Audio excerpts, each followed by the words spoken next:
विचार राख्नुभन्दा प्रश्न राख्न चाहन्छु।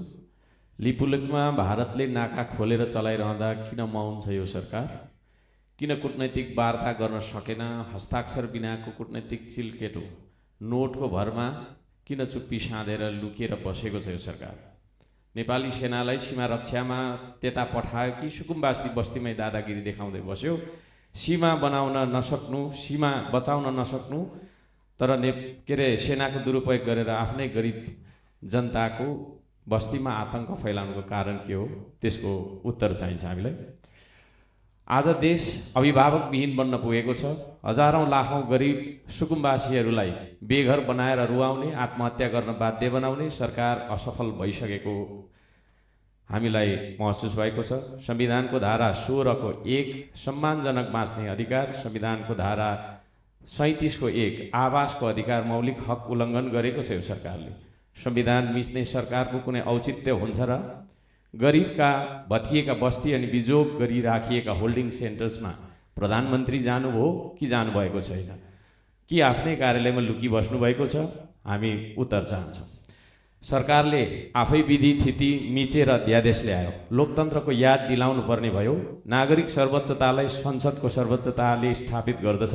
संसद छल्नु भनेको जनमत नमान्नु हो, लोकतन्त्र नमान्नु हो। विधि र थिति बसाउन किन सकेन यो सरकारले? सरकार आफैले लोकतन्त्रलाई किन कमजोर बनाउने दिशामा गयो? सरकार चलाउनेलाई अब अङ्कगणित समेत सिकाउनु पर्ने बाध्यता आयो। सामान्य हिसाब समेत सिकाउनु पर्ने बाध्यता आयो। संवैधानिक परिषद सम्बन्धमा 6 सङ्ख्यामा 3 कसरी बहुमत भयो? चौथो वरियतालाई पहिलो देख्ने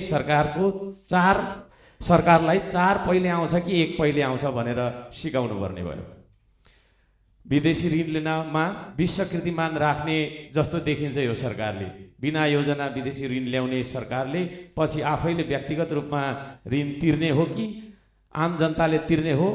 ऋणको प्रस्ताव संसदमा पेश गरेर घनीभूत छलफल गर्नुपर्छ कि पर्दैन? सांसदहरू मार्फत सम्पूर्ण नेपालीलाई औचित्य पुष्टि गरेर बुझाउनु पर्छ कि पर्दैन? बजेट बनाउँदा प्रतिपक्षी दलहरूसँग छलफल गर्नुपर्छ कि पर्दैन? कि एकलौटी स्वेच्छाचारी बनेर बजेट ल्याउने हो? के यो सरकार र सरकारमा बस्नेहरूको गोजीको पैसा हो यो? राज्यको ढुकुटी भए प्रतिपक्षसँग सल्लाह गरेर छलफल गरेर सबैतिरका जनताको सेवा सुविधा सम्बोधन गर्ने गरी बजेट बनाउनु पर्ने होइन र? यसपालिको बजेट राष्ट्रिय बजेट हो कि राष्ट्रिय स्वतन्त्र पार्टीको बजेट हो? यो कुराको उत्तर हामीलाई चाहिन्छ। 100 रुपियाँको सामान ल्याउँदा भान्सार तिराउने सरकारले स्वदेशी उत्पादन बढाउने नीति के कस्तो अख्तियार गरेको छ? कि जनतालाई भोकै मार्ने चाल मात्रै हो यो? रातभरि नाकाबाट लागु औषध तस्करी हुन्छ भन्ने खबर आएको छ, त्यतातिर